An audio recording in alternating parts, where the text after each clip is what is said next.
오늘은 시편 29편 1절부터 11절 말씀을 우리 같이 보도록 하겠습니다. 시편 29편 1절부터 11절입니다.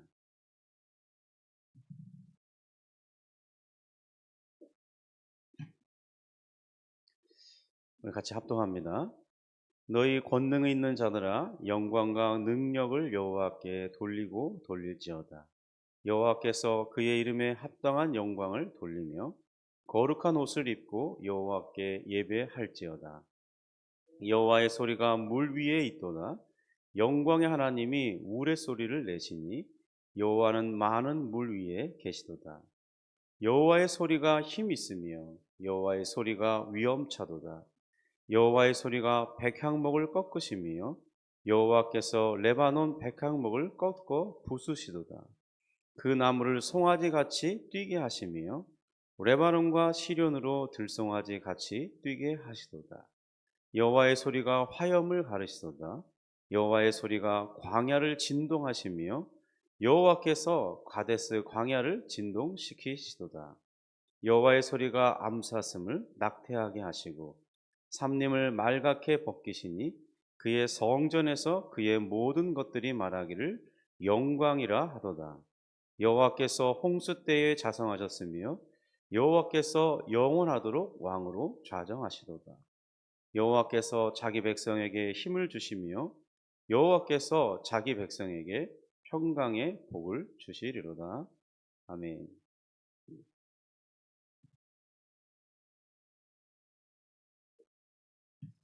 네, 우리 하나님께서는 우리의 작은 기도도 들으시고 응답하시는 하나님이신데요. 제가 이제 우리 아침 예배, 교회 개척을 하고 아침 예배를 6시 반에 드리면서 또 한 가지 의도한 것은 저희가 이제 개척을 했기 때문에 또 우리만 하나님의 말씀을 듣고 또 나오는 것이 아니라 혹 우리 유튜브를 시청하는 이들이 요즘에 너무 많잖아요. 그래서 그런 분들 중에 같이 말씀의 은혜를 나누고 또 힘을 드리고자 하는 그 소원이 있었습니다. 근데 이제 최근 들어서 이제 구독자가 100명 정도 됐는데 실제로는 뭐 100명이라고 하기는 그렇고 저를 아시는 분들이 또 저의 어떤 그런 부탁을 들어서 구독을 누르시고 했습니다. 근데 어쨌든 이제 최근에 제가 알지 못하는 그런 분들이 이제 구독을 눌러주시기 시작하고 계신데 어제 잠깐 기도하기를 100명이 되는데 하나님 또다시 이 100명이 넘어서는 그런 은혜도 있기를 바랍니다. 그렇게 기도했더니 또 하나님께서 어떤 분들의 마음을 감동시키셔서 이렇게 2명이 늘었더라고요. 역시 하나님께서는 우리의 그런 작은 소리까지도 들으시고 그것을 구체적으로 응답해 주신다는 사실을 뭐 작은 거지만 그런 하나님의 섬세한 그런 응답하심을 생각할 때 감사한 그런 하루였습니다. 오늘 이 말씀을 보면 우리 시편 29편은 하나님을 매우 역동적이고 힘있게 찬양하는 그런 시 중에 하나입니다. 시를 읽고 있으면은 이 천둥 소리가 이 어두워진 도시에 크게 울려 퍼지면서 또 번개가 이 낮게 깔린 그 짙은 먹구름 사이로 이쪽 끝에서 하늘 저쪽 끝까지 쫙 하면서 퍼져나가는 그런 모습을 보는 듯합니다. 우리는 보통 이런 상황에서는 약간 두려움을 느낄만 합니다. 우리 왜 그렇잖아요? 비가 막 내리면서 우궁쾅쾅 하면서 또 천둥까지 치면은 어린아이 같은 경우는 깜짝깜짝 놀라죠. 어른들도 사실 마음속에 아, 혹시 뭐 큰 홍수가 나는 거 아닌가 그런 약간의 두려움을 갖기도 하거든요. 지금 다윗은 그런 어떤 자연의 현상들을 상황을 묘사하면서 하나님의 권능이 어떻게 우리에게 위험차게 선포하고 있는지를 잘 묘사해 주고 있습니다. 그렇지만 우리가 이 시를 이해하기 전에 우리가 그 바로 앞에 살펴보았던 시편 28편을 상기해 볼 필요가 있습니다. 이것은 전혀 연관성이 없는 시라기보다는 어떤 이 시를 편집하신 분들이 그런 다윗의 상황을 염두에 두면서 다윗이 쓴 시에 대해서 어떤 순서를 따라 정해서 이렇게 위치시킬 때 어떤 의도성이 있게 28편 뒤에 29편을 이렇게 위치시켰을 것으로 생각하는 것입니다. 다윗 자신에게 닥친 정말 암담한 상황이 28편에 펼쳐졌었죠. 그래서 그는 여호와께 절규하며 기도하였었습니다. 우리 28편 1절 2절을 다시 한번 보시면 이렇게 되어 있죠. 내가 여호와께 부르짖으오니 나의 반석이여 내게 길을 막지 마소서. 주께서 내게 잠잠하시면 내가 무덤에 내려가는 자와 같을까 하나이다. 내가 주의 지성소를 향하여 나의 손을 들고 주께 부르짖을 때에 나의 간구하는 소리를 들으소서. 이렇게 간절히 주님, 정말 주님이 내게 침묵하신다면 저는 지금 사망의 그 자리에 있는 자들과 함께 있게 될 것입니다. 주님, 내가 주님을 성소를 향해서 손을 들고 기도하오니 주여 들어주옵소서. 주여 역사해 주옵소서. 그렇게 간절히 기도하는 그런 상황인 것입니다. 그가 이렇게 기도하게 된 이유는 바로 생각지 못했던 자신의 아들인 압살롬이 반역을 일으켰기 때문입니다.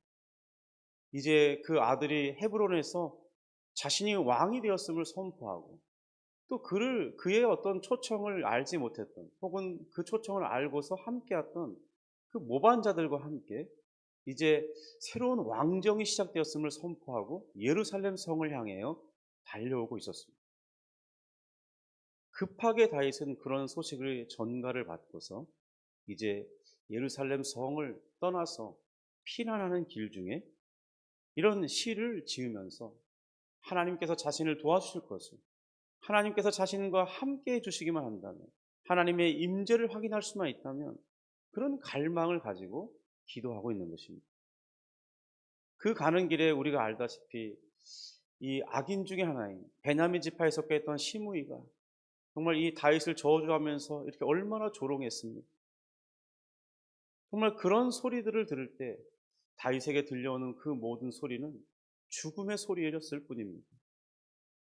하지만 시편 28편 8절에서 그는 아직 어떤 상황이 끝나거나 바뀐 것은 아니지만은 이 여호와는 그들의 힘이시라 그렇게 고백하면서 하나님께서 하나님을 의지하는 자를 승리케 하시고 이끌어 주실 것이고 그의 생명을 건져 주실 것이라는 그런 확신으로 시를 마무리 짓습니다.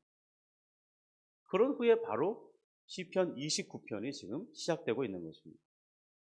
그러니까 이 봄 시편 29편은 다윗이 그런 모든 위기를 이제 극복하고 압살롬이 쳐들어왔을 때 마하나임 그 지역에서 이제 전쟁을 벌이면서 압살롬이 이제 죽게 되죠.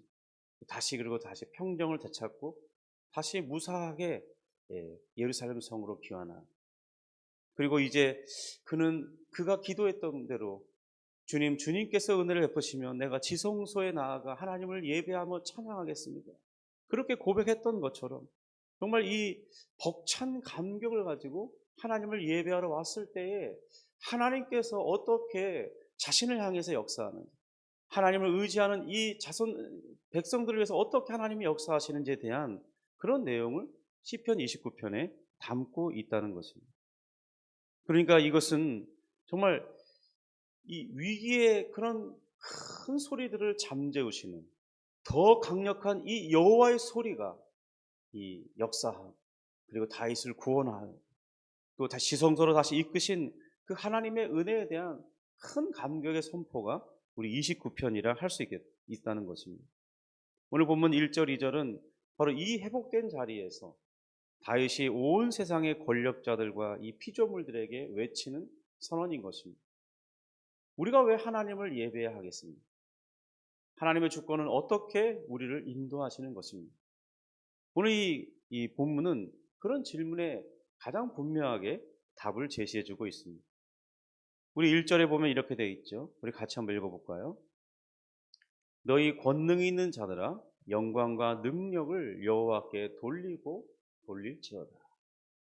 여기 권능 있는 자들이란 이 히브리어로 베네 엘림 곧 능력 있는 아들들 이런 뜻입니다.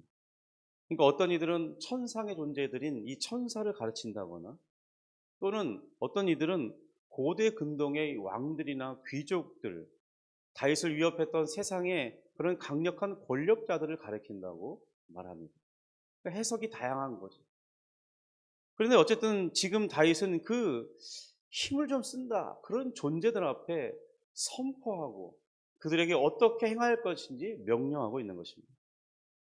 너희들은 여호와께 영광을 돌리라. 성도 여러분, 예배란 무엇입니까? 예배의 핵심은 바로 하나님께 영광을 돌리는 것입니다. 시편 28편에서 다윗을 죽음으로 몰아넣으려 했던 것은 바로 세상에 권능 있는 자입니다. 바로 그에게는 아들인 압살롬이었고 그를 추종하는 사람들이었죠. 그 세력이 더 컸습니다. 그들의 소리, 그들이 이 다윗을 죽이려고 달려오는 그 말발굽 소리가 얼마나 이 다윗의 마음을 시끄럽게 했겠습니까?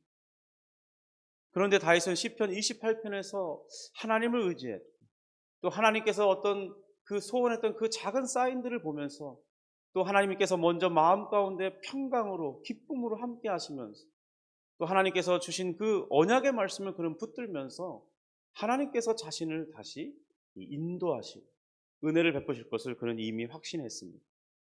정말 그 약속대로 하나님은 다윗을 건져 주신 것이죠. 그리고 이제 다윗은 가장 안전하고 거룩한 장소, 바로 자신 앞에 온전히 회복되게 한 그 지성소의 자리 앞에 서서 이제는 세상의 그 권능 있는 자들, 자신을 대적하고 무시하고 자신을 이렇게 죽이려고 달려들었던 그런 자들 앞에서 당당하고 힘있게 선포하고 있는 것입니다.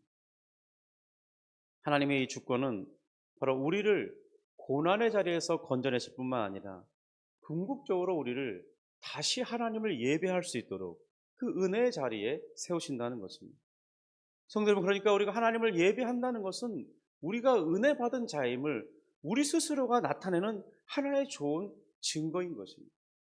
그러니까 우리가 예배하는 것을 무료하게 느껴서는 안 되는 것이죠. 그런 감정이 있을 수 있겠지만은 그 감정을 바로 이런 하나님의 선포되는 말씀 속에 권위에 순복해서 정말 하나님의 은혜가 얼마나 큰 것인가를 우리가 먼저 지성으로 인정하고, 그 다음에 우리의 인격을 담아서 하나님 정말 그렇습니다, 이런 예배 자리에 나와서 기도하면서 하나님 저를 예배 자리에 오게 하시는 것, 우리 하나님을 힘있게 찬양하게 하시는 것에 대해서 감사드립니다 라고 고백하면서 우리 마음 또한 거기에 벅찬 감격으로 빠져드는 그런 믿음의 고백들이 있어야 하는 것이죠.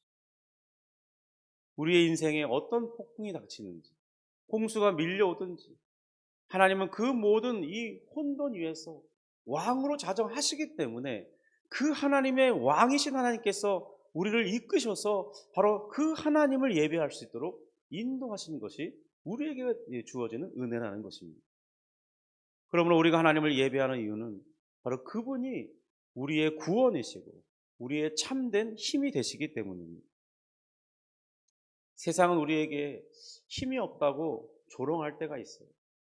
루저라고 이렇게 좀 깔보듯이 그렇게 취급할 때가 있습니다.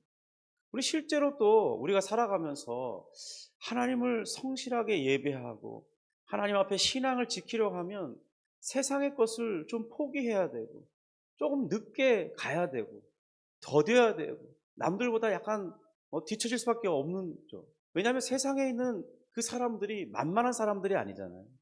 정말 지혜롭고 똑똑하고 능력이 많고, 그런데 그들은 그런 성공을 위해서 전심을 다해 달려갑니다. 그러니까 우리는 하나님 그런 시간에 많은 시간을 할애해서 하나님을 예배하고 하나님을 섬기고 성도들을 돌아보아야 되고 자기 것을 내어줘야 되고, 그런 삶을 살다 보면 그들보다 뒤처질 수밖에 없죠. 또 그리고 어떤 불의한 방법으로 재물을 모으기보다는 정직하고 성실하게 살아가다 보면 아무래도 우리가 세상 사람들보다 덜 할 수밖에 없는 거죠. 그래서 세상이 우리에게 힘이 없다고 조롱한다는 겁니다. 그러나 하나님은 바로 그분의 권능으로 우리를 일으켜 세우시는 분이라는 거예요.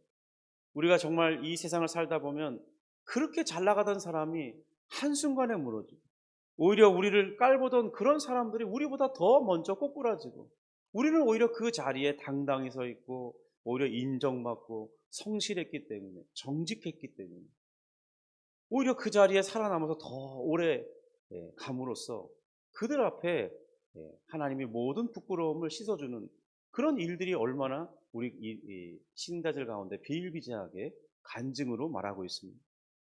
하나님은 바로 자신의 권능으로 우리를 이렇게 일으키시고 우리를 세워주시는 분이신 것입니다. 그러니까 예배는 바로 나를 무너뜨리려 했던 그 세상의 그 강한 소리들보다 나를 구원하신 이 하나님의 소리가 더 크다는 승리의 선언이 예배하는 것인 거죠. 우리 1절에 보면 이렇게 되어 있습니다.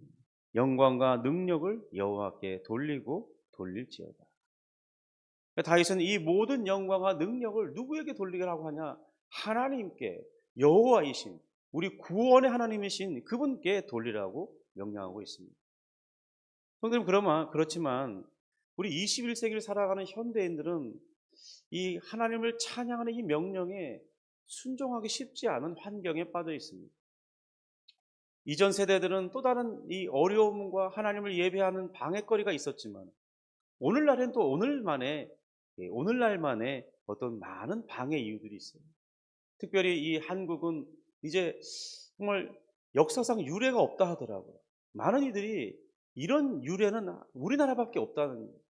그러니까 이 전쟁으로 다 폐허가 된, 또 그 전에는 38년 동안 일제의 강점기를 보내면서 많은 것들을 빼앗겼잖아요. 많은 사람이 죽어나갔고. 그런데 그런 이 나라에서 개발도상국을 지나서 이제 수십 년 만에 선진국 대열에 들어가고 이제는 세계가 무서워할 만큼 그런 문화를 선도하는 그런 나라는 우리나라밖에 없다는 거예요.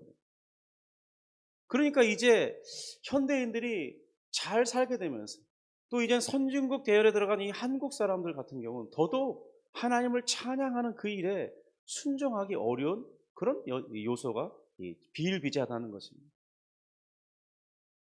그러니까 하나님을 찬양하기 힘든 요소들이 많이 있는 거죠. 방해 요인들이 있는 것입니다.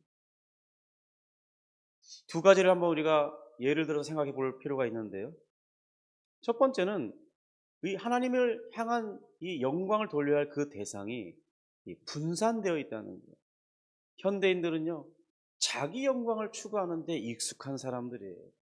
그러니까 늘 어떤 인터넷 책을 파는 곳에 검색을 해보세요.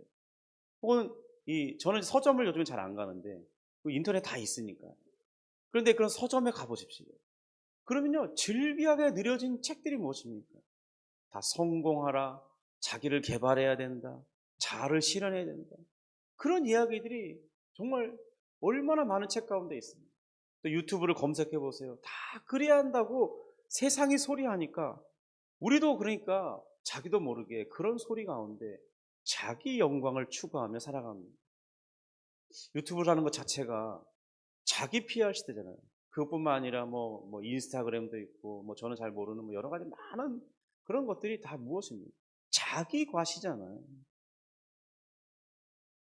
나의 노력, 나의 성과를 드러내야 돼요. 또 나의 명예를 위해서 우리의 시간과 에너지를 쏟아붓습니다. 이 시대는 그런 시대인 거죠. 일종의 과잉의 시대고 소비의 시대고 자기를 드러내는 그런 치장의 시대인 거죠. 그뿐만이 아닙니다. 우리의 모든 힘을 정말 나에게 집중해야 된다고 말하고 있어요. 우리 포트폴리오라고 하죠. 자기 미래를 위해서 자산을 관리해야 된다는, 자신의 어떤 먹거리를 위해서만 일하는 것이 아니라 자녀 교육도 해야 되지만 이제는 자기의 어떤 노후까지를 준비해야 되는 그런 시대라고 말하고 있어요. 그러니까 온 힘을 거기다 다 쏟아붓는 거예요. 보장되지도 않는 자신의 미래를 위해서 자신의 모든 능력을 다 쏟아부으면서 그런 것들을 다 재테크하면서 관리해야 된다고 그렇게 말하잖아요. 그러니까 그렇게 하다 보면 문제가 뭐냐? 하나님께 하나님께 돌려야 할 그 영광이 우리 인생을 사느라고 그 모든 에너지가 이 산산조각 나버린다는, 분산돼 버린다는. 그러니까 영광을 받으셔야 할 분이 하나님이 아니라 바로 우리 자신에게 그런 모든 영광을 돌리고 있는 것이죠. 그런 마음 때문에 그런 신자들도 예의 없이 그런 소리에 익숙하다 보니까 바로 우리의 찬양이 무기력해지는 것이죠. 두 번째는 그렇게 살다 보면 우리의 능력이 어디서부터 시작되는지 오해하게 된다는 것입니다. 다 자기가 잘나서 자기 능력이 탁월해서 다 이렇게 살아간다고 생각하는 거예요. 그 대표적인 어떤 결과물이 무엇입니까? 조금 잘 나가는 사람들, 요즘에 주로 나오는 모습이 바로 이 시대는 좋은 자동차가 얼마나 많습니까? 그러니까 그런 자동차나 명품이나 이런 것들로 자기 과시를 하는 시대잖아요. 그것이 다 무엇을 말합니까? 그 다 내 능력이라는 거잖아요. 일종의. 우리가 예배에서 하나님께 능력을 돌리지 못하는 이유는 바로 이런 이 세상의 것들 속에서 자신의 능력을 과시하려 하기 때문입니다. 자기 힘을 드러내려고 하는 것이죠. 실상은 그렇지 않은데도 말입니다. 또 이 세상의 어떤 구조가 그런 것들을 잘한다고 칭찬하는 그런 구조예요. 그래서 우리 자신은 자신도 모르게 자기 능력과 세상의 어떤 그런 구조들을 의지하는 그런 의존성 때문에 바로 하나님께 그런 영광을 돌리지 못하게 된다는 것입니다. 우리는 그런 우리 삶의 문제를 해결해 줄 그런 능력을 인맥이나 어떤 권력에 잘 줄선다든지 어떤 재력의 힘을 믿나든지 그런 데서 찾고 있기 때문에 우리 인생의 진정한 위기와 문제를 만나게 된다는 것이죠. 시편 28편에 다윗이 두려워했던 것이 무엇입니까? 이 세상을 상징하는 그런 압살롬의 군대, 바로 세상의 능력을 그는 두려워했습니다. 하지만 다윗이 깨달은 것, 진정한 능력은 이 세상의 힘, 군대의 힘이 아니라 바로 하나님께로부터 말미암는 것이 자신의 힘이라는 것을 깨달았습니다. 그것이 아무리 강해 보이고 많은 숫자고 한다 할지라도 누가 승리의 깃발을 들게 하시고 꼽게 하시느냐? 바로 하나님께서 그렇게 하신다는 거예요. 그것을 믿는 자가 바로 참된 영광을 구하는 자라는 거예요. 다윗은 그것을 알았던 것입니다. 우리의 살아있는 모든 이 영적인 권능이 하나님께로부터 온다는 것을 그는 알고 있었던 것이죠. 우리는 이제 바로 우리 자신에게 분산된 영광을 다시 올바르게 모을 필요가 있습니다. 나의 노력, 나의 성과, 그 모든 것들은 바로 나를 이 자리에 세워주신 하나님의 그 영광과 주권에 있다는 것입니다.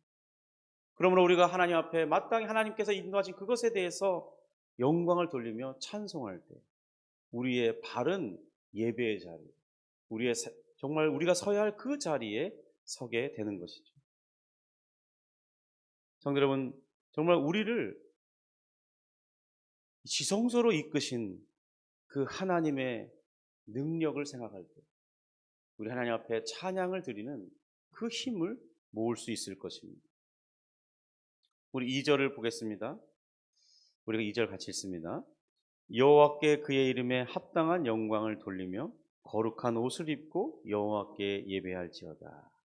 1절이 무엇을 하나님께 영광을 돌릴 것인가를 말했다면 이제는 어떻게 하나님께 영광을 돌릴 것인가, 예배할 것인가, 그것을 말하고 있습니다.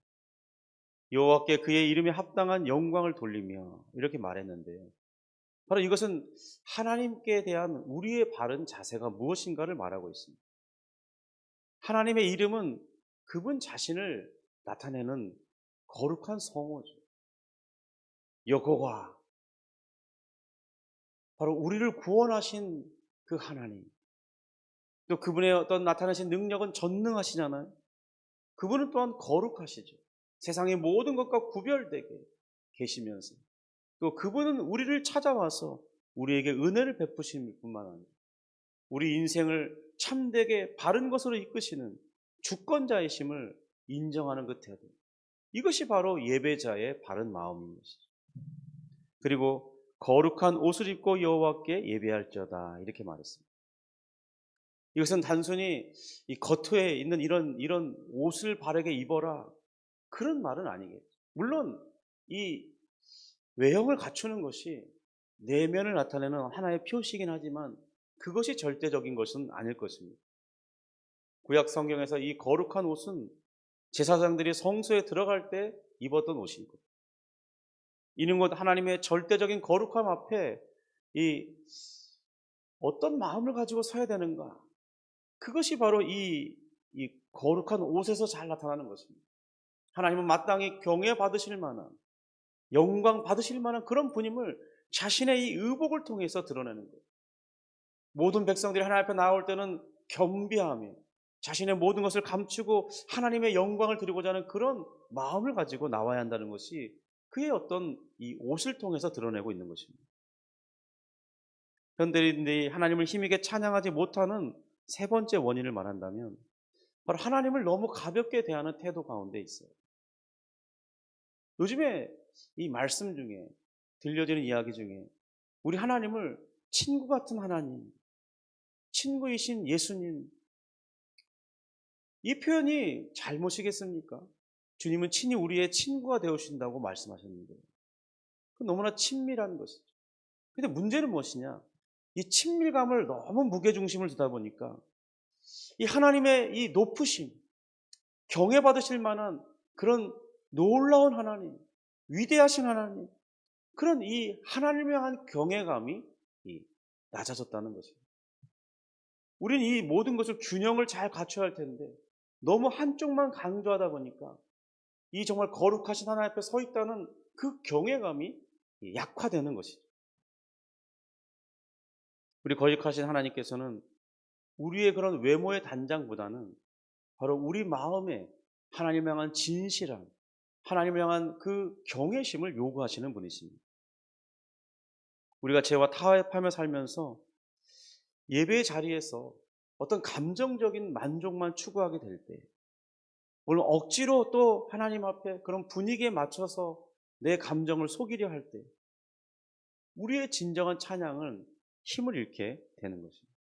성도 여러분, 찬양의 진정한 힘은 하나님을 우러러보는 데서부터 시작되는 것입니다. 우리가 거룩한 옷을 입고 예배한다는 것, 그것은 바로 우리가 세상 속에 살다 보면 어쩔 수 없이 묻는 먼지와 때가 있어요. 그런 죄와 허물을 내려놓고서 하나님의 말씀과 이 은혜에 덧입혀진 정결함을 의지하고 다시 하나님 앞에 선다는 그런 고백을 가지는 것입니다. 내가 죄인임에도 불구하고 예배할 수 있도록 예배의 자리로 인도해 주신 그 은혜를 생각하면서 또 우리가 오직 예수 그리스도의 보혈로 우리가 하나님 앞에 거룩한 옷을 입게 된 것을 기억하면서 하나님을 예배할 수 있어야겠습니다. 우리가 오늘 이 자리에 나올 때 우리의 마음의 태도를 한번 돌이켜 보시기 바랍니다. 정말 우리가 세상에 그런 많은 복잡하고 번잡한 그런 모든 것을 내려놓고 오직 하나님의 거룩하심 앞에서 떨린 마음과 어떤 감격을 가지고 나올 때 우리 예배는 그 능력이 회복될 것입니다. 성도 여러분, 우리는 시편 28편의 그런 위기에서 29편의 이 회복된 예배로 나온 다윗의 여정을 아주 간단하게 살펴보았습니다. 하나님의 주권은 우리를 고난 속에 홀로 두지 않으시는 하나님이신 것을 보여주셨습니다. 그리고 하나님의 주권은 그렇게 위기에서 건져줄 뿐만 아니라 우리가 당당히 하나님을 예배할 수 있도록 감격함으로 예배할 수 있도록 인도해 주시는 그런 은혜입니다. 하나님의 능력은 우리의 분산된 그런 영광을 모아서 다시 그분께 돌릴 것을 요청하십니다. 요구하시는 것이죠. 명령하시는 것입니다. 이것은 마땅히 우리가 순종해야 할 바이죠. 하나님의 거룩은 우리에게 경외심과 진실함을 가질 것을 요구하고 있습니다. 우리가 이 요청에 응답하면서 정말 자원해서 우리 자신이 얻고자 하는, 우리 자신에게 돌리려고 하는 그런 영광과 능력을 다시 하나님께 다 돌려드리고 그 하나님을 향한 진정한 경외심을 가지고 하나님을 예배할 때 우리 시편 29편의 그 약속이 우리에게 실현될 것입니다. 우리 29장 11절을 보면 이렇게 말씀합니다. 여호와께서 자기 백성에게 힘을 주시며 여호와께서 자기 백성에게 평강의 복을 주시리로다. 정말 폭풍 속에서 이 번개가 치면서 큰 우레의 소리로 그 세상은 이 소리를 다 잠재워 버리지만, 그런 세상의 두려움 속에 잠겨버린 우리에게 하나님께서는 다시 참되게 우리를 힘있게 하시는 자가 누구인지를 보여주시는데, 바로 그분이 우리 하나님이시죠. 세상에서 줄 수 없는 그 평강을 하나님을 예배할 때 주시겠다고 약속하고 있습니다. 성도 여러분, 정말 우리 자신의 영광을 추구하는 그런 모든 것들을 내려놓고 다시 하나님을 진정으로 예배할 때 우리가 그렇도록 원하던 그것들이, 그리고 진정한 평강이 우리 가운데 주어지는 것을 생각하고 우리 기쁨을 하나님을 예배하는 그런 태도를 회복할 수 있기를 주님의 이름으로 축복합니다. 그리고 우리가 하나님을 진정으로 예배할 때 주어지는 그 힘과 평강의 복을 오늘 하루 누릴 수 있기를 주님의 이름으로 축복합니다. 기도하겠습니다. 하나님 아버지, 감사합니다. 주님 마땅히 우리에게 모든 영광과 찬송을 받으시기에 합당하십니다. 주여, 우리가 정말 이 세상을 살아가면서 이 세상이 요구하는 것들에 우리의 마음이 팔리고 우리의 정신이 그곳에 몰두하다 보니까 주님 마땅히 하나님께 드려야 할 영광을 드리지 못하고 예배에 나와도 감격스럽지 않던 그런 우리 자신들을 회개합니다.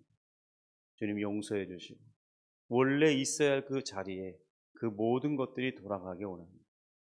주님, 그러므로 우리는 그리스도를 의지함으로 우리가 어떤 죄악 가운데서 건짐받고 구원되었는지 기억하고, 주님, 그러므로 우리가 겸손을 회복하고 그 은혜의 의를 힘입어서 하나님 앞에 나아가며 우리를 구원하신 여호와 하나님을 생각하면서 힘있게 찬송하고 예배하는 주님, 우리를 참되게 힘있게 하시고 우리에게 참된 평강을 주시는 하나님의 은혜를 맛보기를 원하오니 주님, 역사하시고 인도해 주옵소서.